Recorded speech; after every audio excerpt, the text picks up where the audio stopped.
I'm Sarah, 28, and I woke up in the ICU with a breathing tube down my throat and my sister's joke nearly killing me.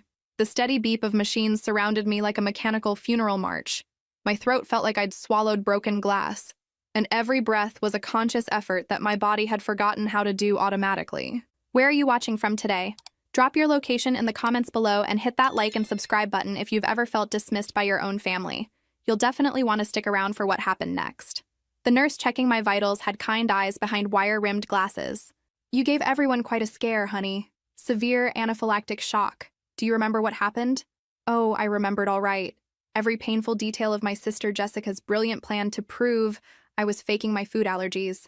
Because apparently 28 years of carrying EpiPens and reading every ingredient label wasn't enough evidence for the Miller family jury. Let me back up and explain how we got to this charming family moment. Growing up, I was the family hypochondriac. At least that's what they called me every time I politely declined Aunt Martha's famous shrimp salad or asked if there were nuts in Uncle Bob's special brownies. My mother would roll her eyes and mutter about attention-seeking behavior. My father would launch into lectures about how kids these days are too pampered and how he ate everything as a child without any problems. Jessica, my older sister by 3 years, took particular delight in my dramatics. She'd wave shellfish in my face at family dinners, laughing when I'd back away. Come on, Sarah, just try a little bite. What's the worst that could happen? The worst, as it turned out, was exactly what happened last Tuesday night. But I'm getting ahead of myself again. See, my allergies weren't some mysterious condition that appeared overnight. I'd been diagnosed at age 6 after a terrifying incident with peanut butter cookies at a school party. My parents were present for that emergency room visit. They saw the hives, the swelling, the breathing difficulties. They met with the allergist who explained the severity of my condition. Yet somehow, by the time I reached high school, family lore had transformed my legitimate medical condition into Sarah's little quirks. She's always been dramatic, my mother would tell relatives. Gets it from her father's side. The irony was that I'd spent most of my life trying to be the opposite of dramatic. I learned to cook my own meals for family gatherings. I carried multiple EpiPens. I researched restaurants before we went anywhere. I never made a fuss when I had to eat a granola bar while everyone else enjoyed birthday cake. I became an expert at managing my own safety, while my family became experts at ignoring it. Jessica's engagement party last year was a perfect example of the Miller family's approach to my allergies. She'd hired a fancy caterer and planned this elaborate seafood buffet. When I called to ask about the menu, she laughed. Oh, Sarah, you can just eat the salad. There's always salad. Jess, I'm allergic to shellfish. If there's cross-contamination in the kitchen, God, you're so paranoid. Fine, I'll tell the caterer to make you a special plate. Happy now? I should have known better than to trust that promise. The night of the party, I arrived to find raw oysters, shrimp cocktail, crab cakes, and lobster bisque covering every surface. The special plate Jessica had promised was nowhere to be found. When I asked about it, she shrugged. They forgot. Just pick around the seafood stuff. It's not that hard. My soon-to-be brother-in-law, Ryan, looked uncomfortable. Jess, maybe we should call the caterer back. Ryan, please. Sarah's being ridiculous. She's never actually had a reaction at a family event. This whole allergy thing is just, you know how she is. That phrase. You know how she is. It had followed me through childhood, adolescence, and apparently into adulthood. It was shorthand for dramatic, attention-seeking, difficult. I ended up eating crackers in the car while my family celebrated inside. Through the window, I could see Jessica telling the story to her friends, probably explaining why the guest of honor sister was sitting outside like some kind of social pariah. But here's the thing that really got to me. It wasn't just the food. It was the pattern. Every family gathering became an exercise in testing my boundaries. How much would I tolerate before I finally snapped? How far could they push before I'd defend myself? Christmas dinner 2 years ago, my cousin brought a green bean casserole topped with almonds. When I politely declined, the interrogation began. What kind of nuts are you allergic to exactly? Aunt Linda demanded. Tree nuts, almonds, walnuts, pecans. But what about coconut? That's technically a nut. Coconut isn't actually... See? She doesn't even know what she's allergic to. This from my father, as if he'd caught me in some elaborate lie. The worst part wasn't their doubt. It was how they'd turned my medical condition into entertainment. They genuinely seemed to enjoy watching me navigate their little tests. There was something almost predatory about the way they'd watch my face when questionable food appeared. My mother once brought store-bought cookies to a family picnic and handed me the package with a sweet smile. These should be fine for you, honey. The ingredient list included may contain tree nuts in bold letters. When I pointed this out, she frowned like I was being deliberately difficult. May contain isn't the same as contains. Sarah, you're being paranoid. That's when I realized they weren't just dismissive of my allergies. They genuinely believed I was lying. In their minds, I was an adult woman who had somehow maintained an elaborate deception for over 2 decades, carrying fake EpiPens and avoiding entire food groups just to, what? Get attention? Feel special? The logic never made sense, but then again, family rarely does. The call came on a Thursday morning while I was reviewing client proposals at my marketing firm. Sarah, I have the most amazing news. Jessica's voice practically vibrated through the phone. Ryan proposed. Jess, that's wonderful. Congratulations. We'd been expecting this for months. Ryan was the kind of guy who planned everything meticulously, and he'd been dropping hints about ring shopping since Valentine's Day. I want to celebrate properly, Jessica continued. I'm throwing an engagement party next Saturday. Nothing too fancy, just family and close friends. Can you help me plan it? I should have said no. Should have made up some excuse about being busy or having other plans. But Jessica was my sister, and despite everything, I wanted her to be happy. Of course. What did you have in mind? I was thinking we'd do it at Mom and Dad's house. Use the backyard, set up some tables. Ryan loves barbecue, so maybe we could grill. And I found this amazing recipe for shrimp skewers that would be perfect. My stomach dropped. Shrimp skewers? Don't start, Sarah. It's one dish among many. There will be plenty of other options. Jess, you know I can't be around shellfish being grilled. The smoke? The cross-contamination? Oh my God, seriously? You can't even be in the same yard as shrimp now? I closed my eyes and took a deep breath. The proteins become airborne when shellfish is grilled. My allergist specifically warned me about this. It's not paranoia, it's medical fact. Fine. We won't grill shrimp. Happy? Thank you. I really appreciate. We'll just serve them cold instead. Shrimp cocktail is classier anyway. And there it was. The same pattern playing out again. Jessica would make a show of accommodating my needs while finding a way to do exactly what she wanted anyway. Jess, it's not about how the shrimp is prepared. It's about cross-contamination. If shrimp is being prepared in the same kitchen as other food, Sarah, I am not planning my engagement party around your imaginary food issues. This is my day. For once in our lives, can you just not make everything about you? The accusation hit like a slap. Make everything about me? When have I ever? Always. You've been doing it since we were kids. Anytime there's a family celebration, you find some way to be the center of attention with your allergies and your drama and your special requirements. I stared at my computer screen, watching the cursor blink in the document I'd been editing. 28 years old, and my sister still saw me as the attention-seeking child she'd decided I was in elementary school. I'll bring my own food, I said quietly. Just please be careful about cross-contamination in the kitchen. Whatever makes you happy, Sarah. I'll talk to Mom about keeping your precious EpiPen nearby in case you decide to have one of your episodes. She hung up before I could respond. That night, I called my friend Lisa to vent. Lisa had been my college roommate and was one of the few people who'd actually witnessed one of my allergic reactions. She called them episodes? Lisa's voice was incredulous.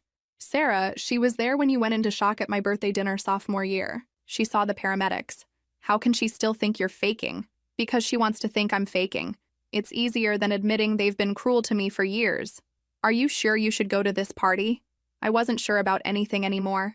But Jessica was my sister, and some part of me still hoped that maybe this time would be different. Maybe seeing me genuinely happy for her success would soften something in her heart. Maybe I was the one living in a fantasy. Saturday arrived with the kind of perfect weather that makes you believe everything will work out fine. I spent extra time getting ready, choosing a sundress Jessica had complimented before, and even doing my hair in the style she'd said looked so pretty on me at Easter. I wanted to be the supportive sister she deserved, allergies and all. I arrived at my parents' house early to help set up, bringing a cooler with my own food and a new EpiPen I'd picked up from the pharmacy that morning, just in case. The backyard looked beautiful.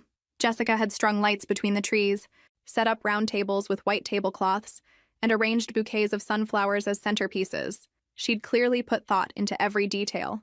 Sarah, you're here. She hugged me tight, and for a moment, everything felt normal between us. What do you think? It's gorgeous, Jess. Ryan's going to love it. Help me finish setting up the food table?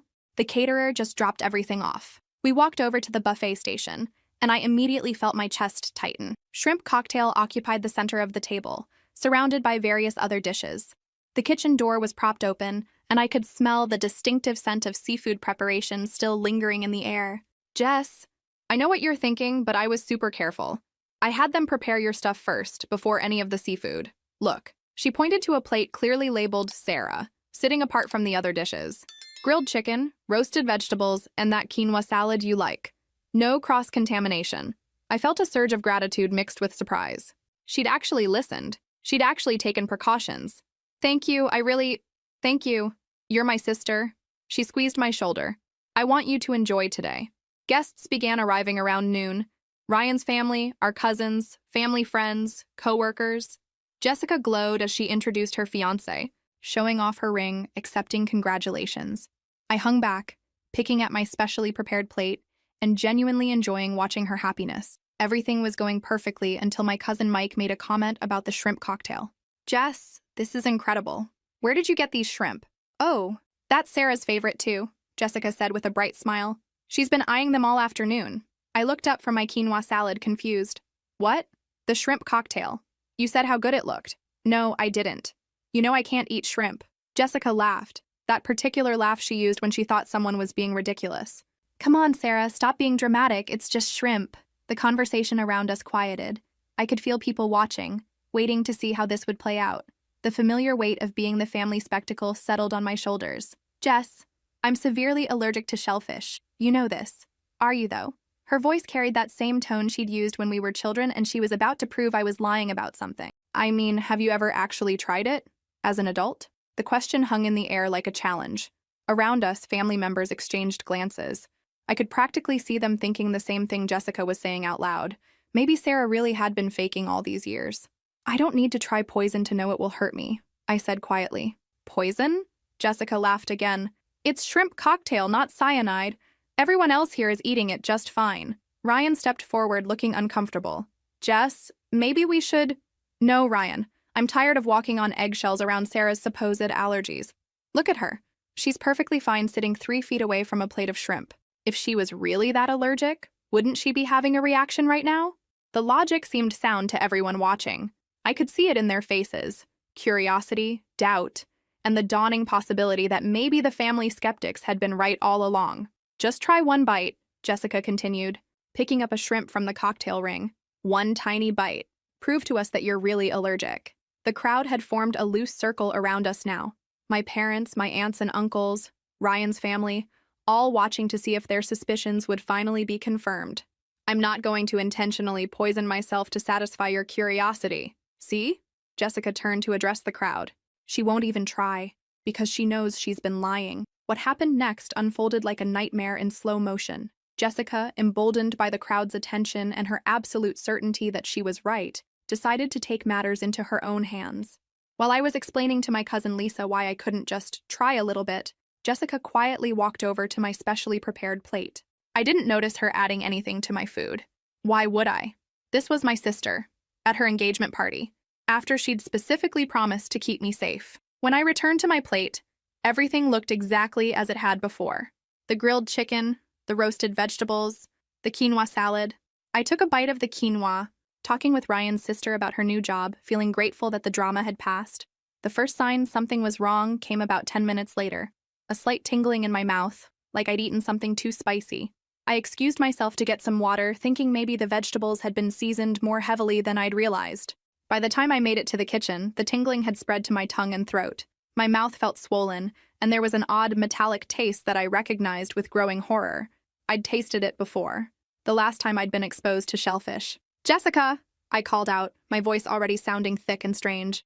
What did you put in my food? She appeared in the kitchen doorway, still smiling. What do you mean? My mouth is swelling. What did you add to my plate?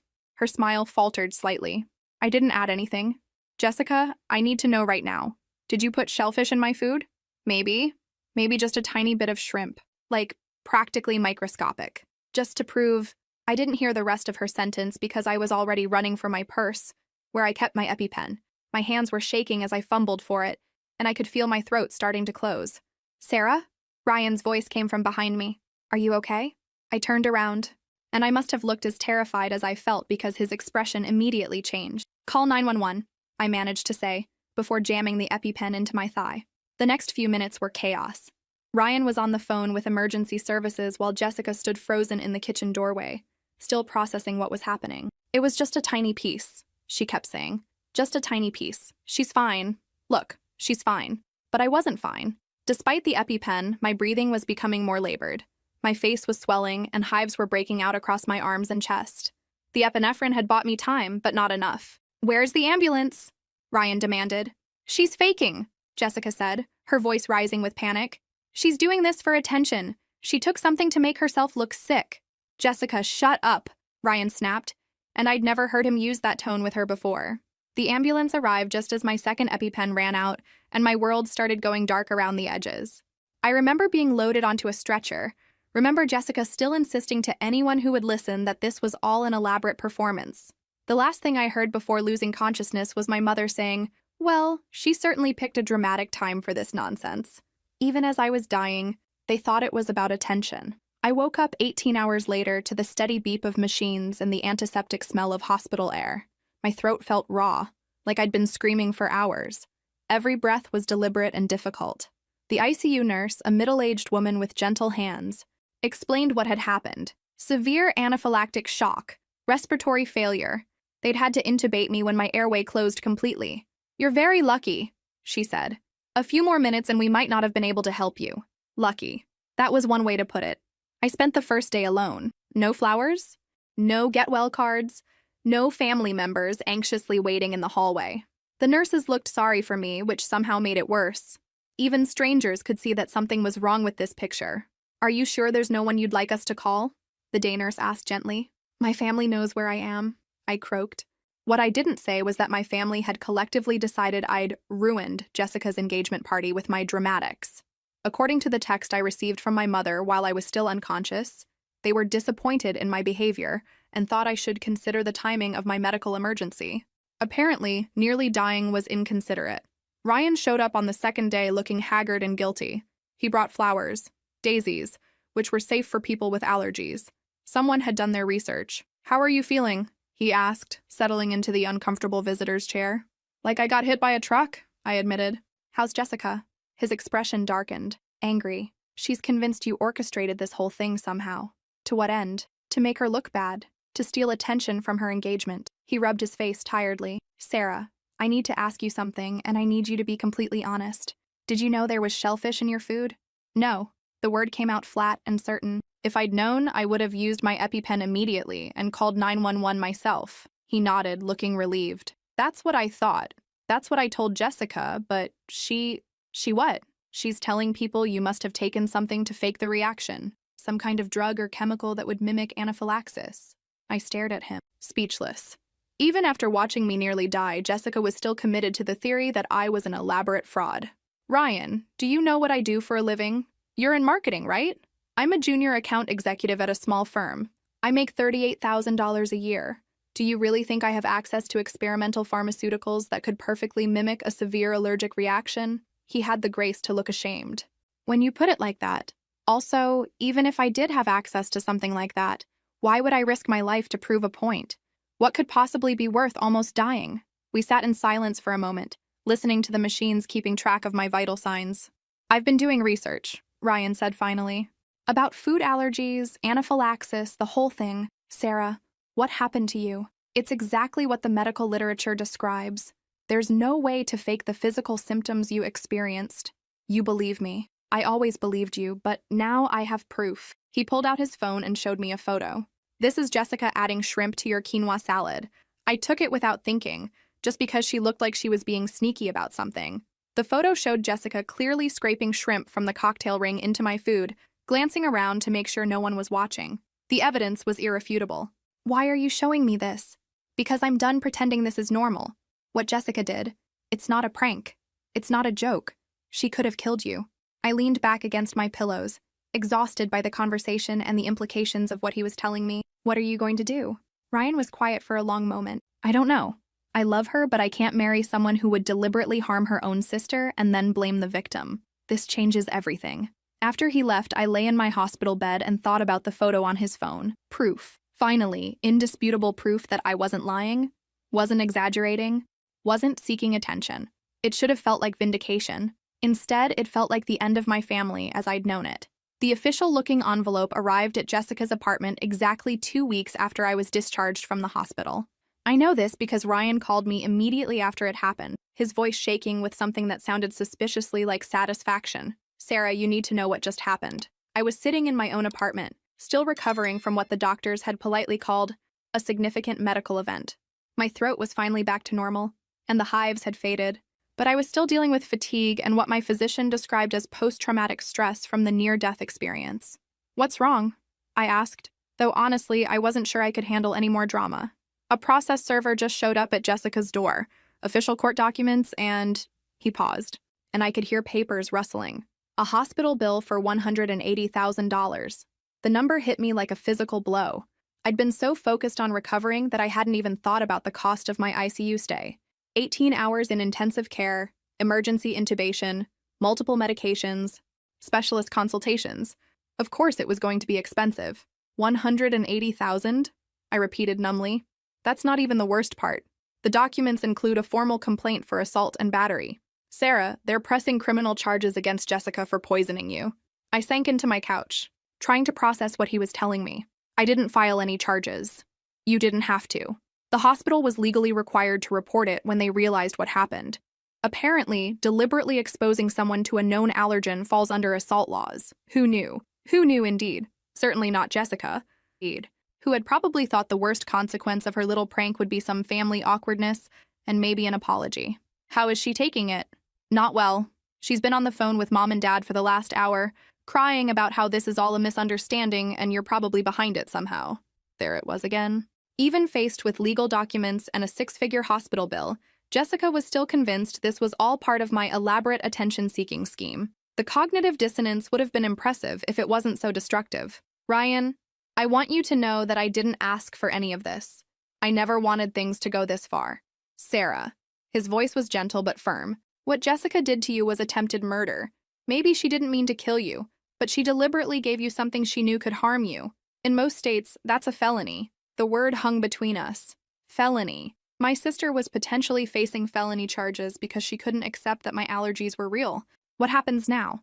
Now Jessica has to decide whether she wants to fight this in court or try to plea bargain. Either way, she's looking at criminal charges, civil liability for the hospital bills, and probably a restraining order. What do you think will happen next?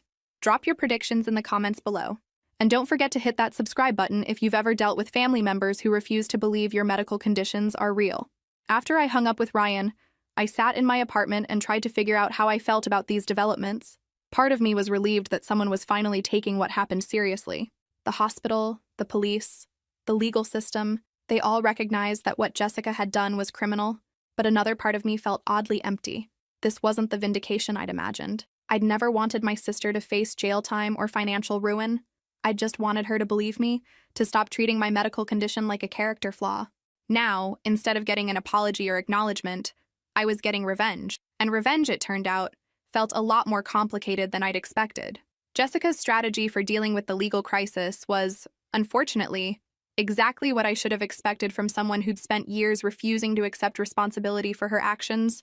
She decided to blame Ryan. The call came 3 days after the court documents were served. I was heating up soup for lunch when my phone rang, and Jessica's name appeared on the screen.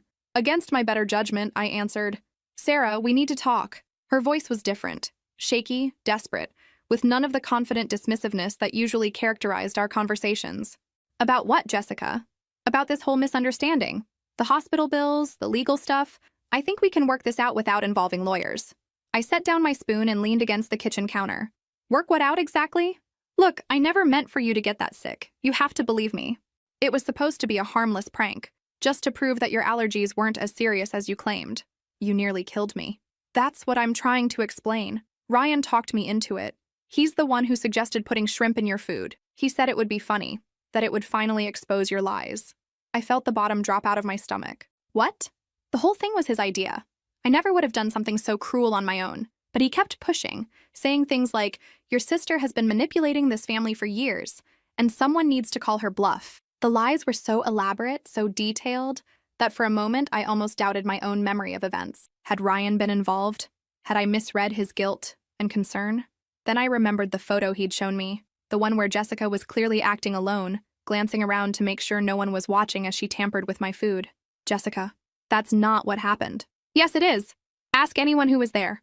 Ryan was the one pushing for you to try the shrimp. He was the one making jokes about your fake allergies. I was just trying to make my fiancé happy. The manipulation was breathtaking. Jessica had constructed an alternate version of reality where she was the victim of Ryan's manipulation, rather than the architect of my near-death experience. If that's true, why didn't you tell the police this when they questioned you? Because I was protecting him. I thought we could work through it privately. But now, with these criminal charges and the hospital bills, Sarah, I can't go to jail for something that wasn't my idea. I closed my eyes and tried to summon patience I didn't feel. Jessica, there are witnesses. There are photos. Ryan has evidence that you acted alone. Ryan has photos? Photos of what? I realized my mistake immediately. I just told Jessica that evidence of her guilt existed, evidence she hadn't known about. Sarah, what photos? What kind of evidence? I have to go, I said, and hung up before she could respond. Within an hour, Ryan was calling me, and he sounded furious. Jessica just accused me of masterminding the whole thing, he said without preamble. She called my mother, my boss, and half the wedding party to tell them I manipulated her into poisoning you. Ryan, I'm so sorry. I accidentally mentioned that you had photos. It doesn't matter what you said. This is who she is, Sarah. When things get difficult, Jessica finds someone else to blame. She's throwing me under the bus to save herself. I could hear the pain in his voice, and it occurred to me that Ryan was experiencing the same disillusionment I'd been living with for years. The person he thought he knew, kind, funny, loving Jessica, was revealing herself to be someone capable of stunning cruelty when cornered. Are you okay? No, I'm not okay. I'm engaged to someone who tried to kill her sister and then tried to frame me for it. This isn't who I thought I was marrying. The conversation that followed was painful and necessary. Ryan described the fight he and Jessica had after the legal documents arrived, how she'd first blamed me for overreacting to her harmless prank, then shifted to blaming him when she realized the legal consequences were real. She actually suggested that we both claim you poisoned yourself to make her look bad. She wanted me to testify that you seemed suspicious before the party, like you were planning something. The depth of Jessica's denial was staggering. Even now, faced with criminal charges and overwhelming evidence, she was still more committed to proving me wrong than to accepting responsibility for her actions. What are you going to do? I asked. I'm ending the engagement. I can't marry someone who would do this to her own family and then lie about it. And Sarah? I'm going to testify for you. Whatever you need to prove what really happened, I'll provide it. After we hung up, I sat in my kitchen and thought about how completely Jessica had misplayed her hand. If she'd simply apologized, if she'd shown genuine remorse and taken responsibility, she might have been able to minimize the legal consequences. Instead, her desperate attempts to avoid blame had cost her her fiancé and any remaining credibility. Sometimes the cover-up really is worse than the crime. The courthouse was exactly what you'd expect from a building designed to intimidate people. Marble floors, high ceilings, and that particular echo that makes every whispered conversation sound ominous.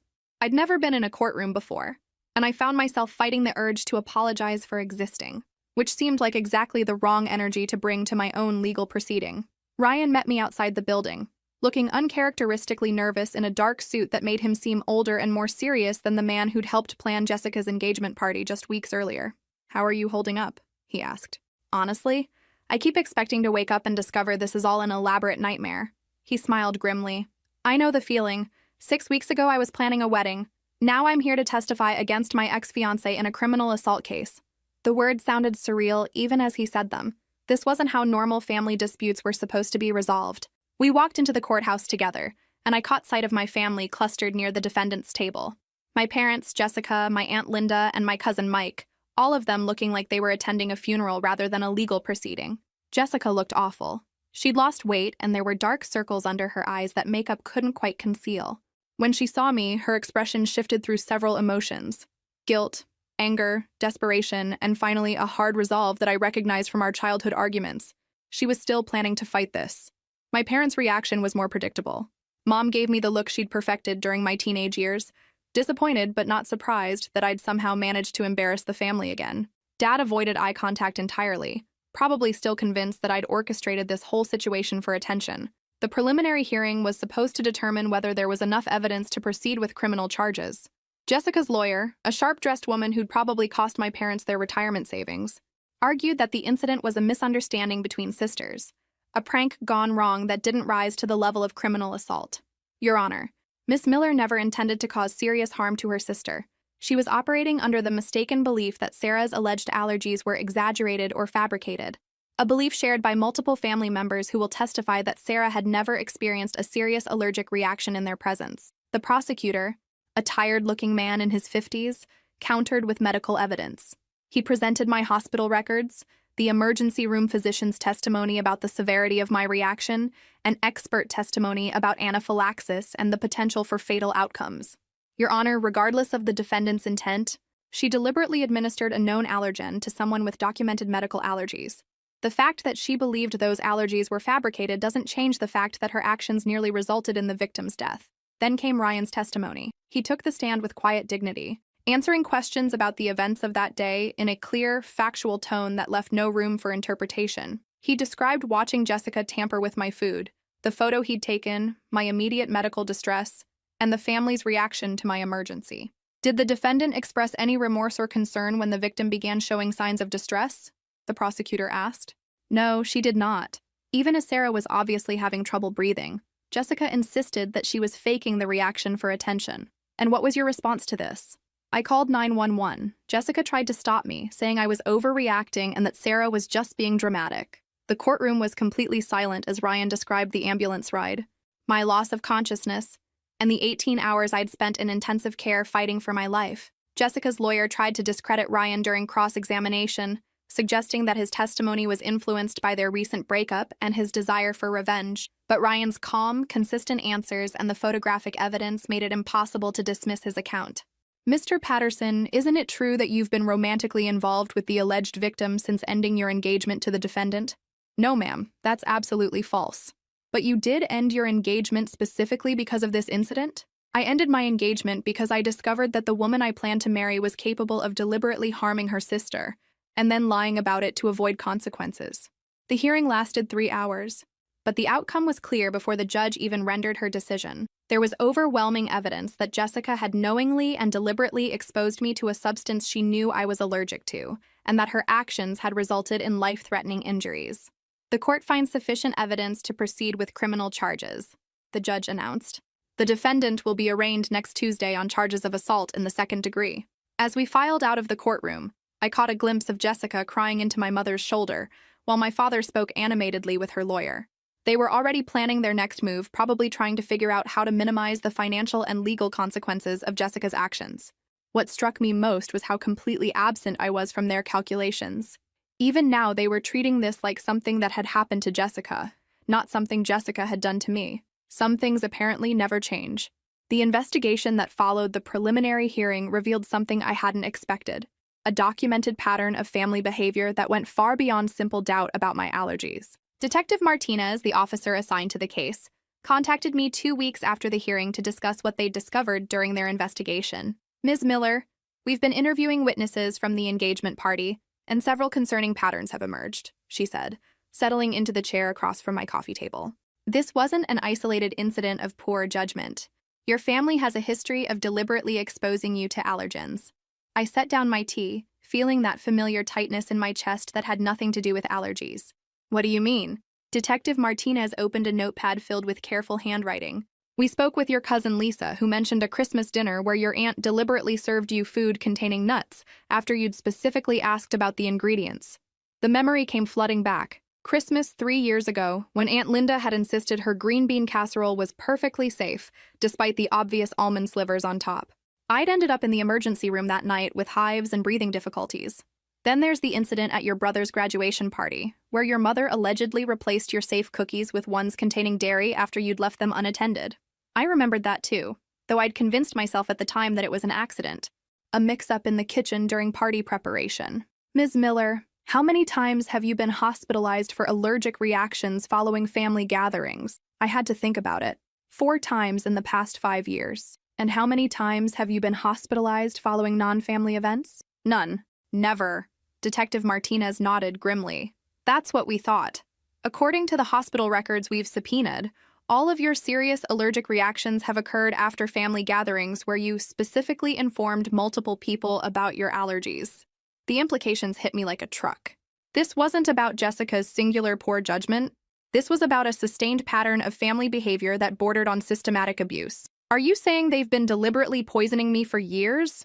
I'm saying the evidence suggests a pattern of behavior that goes beyond mere negligence. Your family has consistently exposed you to known allergens despite repeated warnings about the potential consequences. The detective explained that they'd found text message threads between family members discussing my fake allergies and joking about ways to test whether my reactions were genuine. Apparently, Jessica's shrimp incident wasn't a spontaneous prank. It was the culmination of years of family discussions about how to expose me. We've also discovered that your family has been advising each other on how to avoid liability for your medical expenses. There are emails discussing whether your health insurance would cover self-inflicted allergic reactions. I stared at her, speechless. While I'd been fighting for my life in emergency rooms, my family had been calculating how to avoid paying for the consequences of their actions. Detective Martinez, what does this mean legally? It means we're expanding the charges. Jessica is still facing assault charges for the specific incident at the engagement party.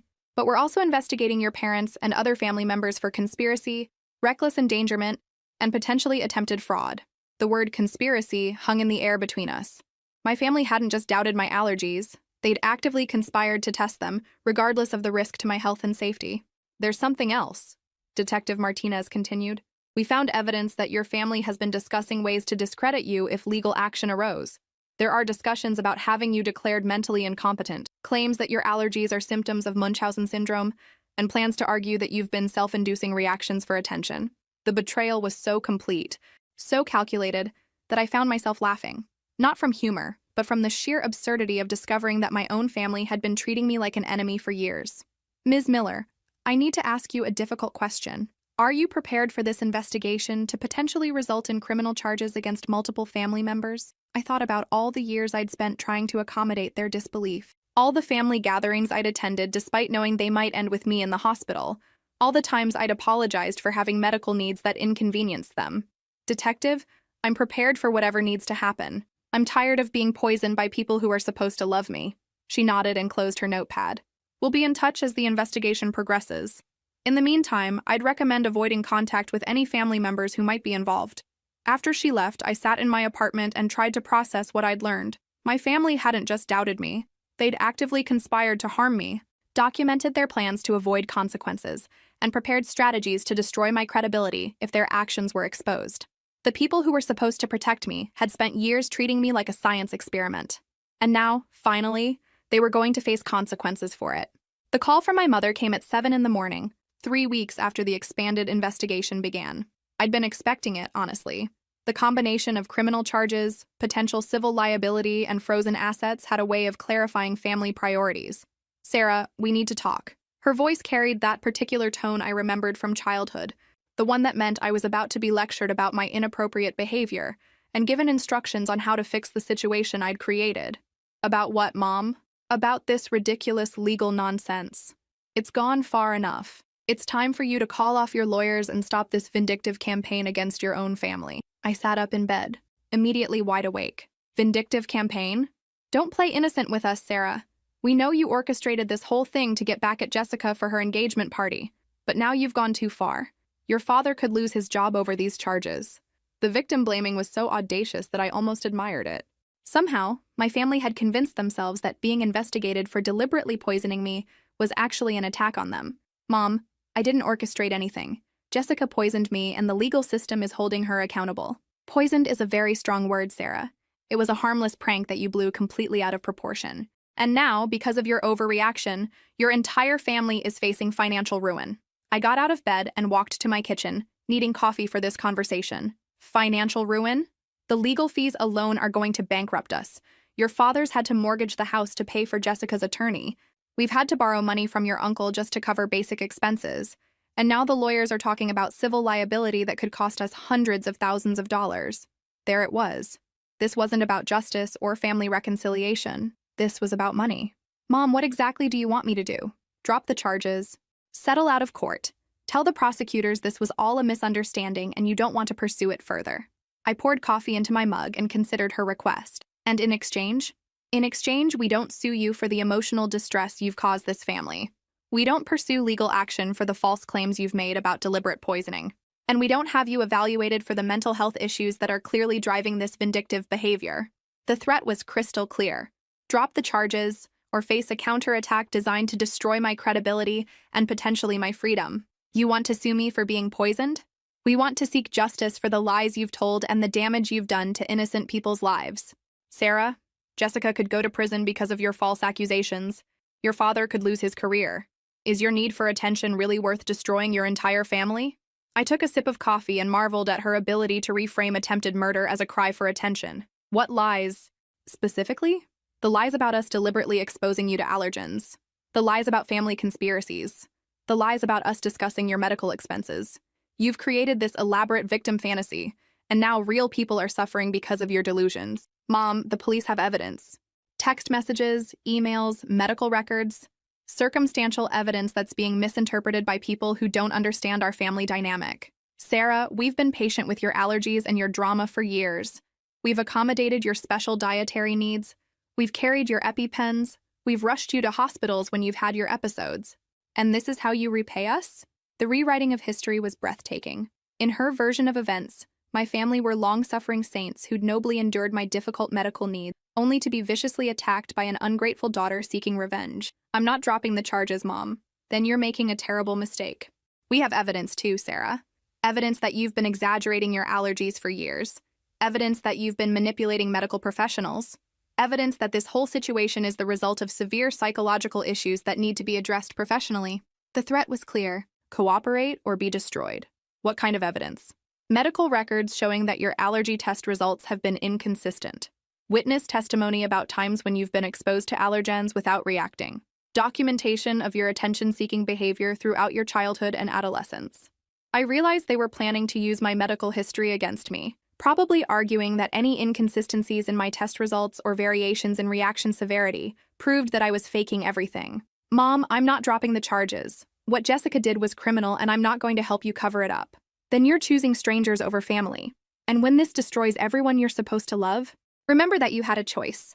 She hung up, and I stood in my kitchen holding my coffee mug and processing what had just happened. My family was preparing for total war, and they were planning to use my medical condition as a weapon against me. 2 hours later, my lawyer called with an update that changed everything. Sarah, you need to know that your family just filed a countersuit claiming that you've been fraudulently collecting insurance money for fake medical emergencies. They're asking for reimbursement of all medical expenses they've incurred on your behalf, plus damages for emotional distress. Can they do that? They can try. But Sarah, they've made a critical tactical error. By filing this countersuit, they've opened themselves up to discovery. We can now subpoena all of their communications, financial records, and medical consultations. And what we found in the initial review is devastating to their case. What did you find? Detailed planning documents for what they called allergy tests. Medical research about how to induce specific types of reactions. And most damning of all, insurance fraud involving false claims that your medical emergencies were self-inflicted to avoid paying your hospital bills. I sank into my couch, overwhelmed by the scope of their deception. They've been committing insurance fraud? For years, apparently. Every time you were hospitalized after a family gathering, they filed claims stating that your reactions were either self-induced or the result of your own negligence. They've collected thousands of dollars in reimbursements while simultaneously planning the incidents that caused your hospitalizations. The pieces were falling into place now. My family hadn't just been testing my allergies for entertainment, they'd been orchestrating medical emergencies and then profiting from the insurance claims while positioning themselves as victims of my reckless behavior. What happens now? Now they're facing federal charges for insurance fraud in addition to the state charges for assault and conspiracy. Their countersuit has backfired spectacularly, and they're looking at potential prison time and massive financial penalties. After I hung up with my lawyer, I sat in my apartment and tried to figure out how I felt about this latest development. My family had gone from poisoning me to trying to destroy me legally, and in the process, they'd exposed themselves to far more serious consequences than Jessica's original assault charges. They'd played a dangerous game and lost catastrophically, and for the first time since this whole nightmare began, I felt something that might have been justice. 6 months later, I was sitting in my new apartment, one with better security and no spare keys distributed to family members, when the final court documents arrived. The legal proceedings had concluded with a resolution that nobody could have predicted when this all started. Jessica pled guilty to assault in the second degree and was sentenced to 18 months probation, community service, and mandatory restitution for my medical expenses. My parents pled no contest to conspiracy and insurance fraud charges, receiving suspended sentences conditional on paying back the fraudulent insurance claims and covering my ongoing medical costs. The total financial judgment was $193,000. The original hospital bill plus legal fees, ongoing medical expenses, and restitution for the years of fraudulent insurance claims they'd filed. But the real victory wasn't financial. It was the official acknowledgement that what had happened to me was criminal, not familial dysfunction. The court had recognized that deliberately exposing someone to known allergens wasn't a prank or a family quirk. It was assault. Ryan called that evening to check on how I was processing the final resolution. "How are you feeling about it all?" he asked. "Relieved, mostly. It's finally over. Any regrets about how things ended up?" I considered the question seriously. I regret that it had to get to this point. I regret that my family chose legal warfare over taking responsibility for their actions. But I don't regret protecting myself or holding them accountable. For what it's worth, I think you handled this with more grace than I would have. Ryan had become an unexpected friend through this whole process. Not romantically, we'd both been clear about that boundary, but as someone who understood what it was like to discover that people you loved were capable of stunning cruelty when cornered. "Have you heard from any of them since the sentencing?" he asked. Radio silence. According to my cousin Mike, the family consensus is that I'm dead to them. Apparently, choosing legal accountability over family loyalty makes me a traitor to everything the Miller family stands for. How do you feel about that? Honestly, free. I looked around my apartment, noting how different it felt from any place I'd lived before. For the first time in my life, I don't have to worry about whether my food is safe. I don't have to carry multiple EpiPens to family gatherings. I don't have to justify my medical needs to people who are supposed to love me. That sounds like a gift. The best gift I've ever received. Actually, I just wish it hadn't taken criminal charges and a federal investigation for me to get it. We talked for another hour about his new job, my plans to travel somewhere other than hospitals, and the strange experience of building adult friendships with people who believed basic facts about your health. After we hung up, I made myself dinner, a simple pasta dish with ingredients I'd chosen without consulting anyone else's preferences or dietary restrictions. As I cooked, I thought about the irony of the situation. My family's attempt to prove I was faking my allergies had ended up providing more documentation of their reality than I could have achieved in decades of careful medical management. The court records now contained expert testimony about the severity of my allergies, detailed medical evidence of the harm caused by repeated exposures, and official recognition that my family's behavior constituted criminal assault. Anyone who doubted my condition could simply read the public court documents. My phone buzzed with a text from an unknown number. "Sarah, this is your cousin Emma. I hope you're doing okay. A lot of us had no idea what was really happening. I'm sorry we didn't speak up sooner." Similar messages had been trickling in for weeks. Extended family members, family friends, even some of my parents' neighbors had reached out privately to express support or share their own concerns about my family's treatment of my medical needs. Apparently, more people had noticed the pattern than I'd realized. Not everyone had cut me off. Some relationships would survive this, rebuilt on foundations of honesty rather than accommodation. As I finished my dinner, I thought about something my lawyer had said during our final meeting. "Sarah, you didn't destroy your family. Your family destroyed themselves by choosing cruelty over compassion. You just refused to enable it anymore." She was right. I hadn't caused this crisis by having medical needs. I hadn't escalated it by expecting basic safety from people who claimed to love me. And I hadn't ended it by holding people accountable for their criminal actions. I'd simply stopped accepting unacceptable treatment, and everything that followed had been the natural consequence of other people's choices. For the first time in my adult life, I fell asleep without wondering whether tomorrow would bring another family gathering where I'd have to choose between social inclusion and physical safety. The people who were supposed to protect me had spent years treating me like an enemy, but now I was surrounded by people, friends, medical professionals, even former in-laws, who treated my health as something worth protecting rather than something worth testing. Family, it turned out, wasn't defined by blood or obligation. It was defined by people who cared whether you lived or died, and who would never deliberately put your life at risk for their own entertainment. I'd lost a family, but I'd gained something better: peace, safety, and the knowledge that I was worth protecting. Sometimes justice isn't revenge. Sometimes it's just the absence of people who hurt you, and the presence of people who don't. If this story resonated with you, make sure to like and subscribe for more stories about finding strength when family becomes the enemy. And remember, you're never obligated to set yourself on fire to keep cruel people warm.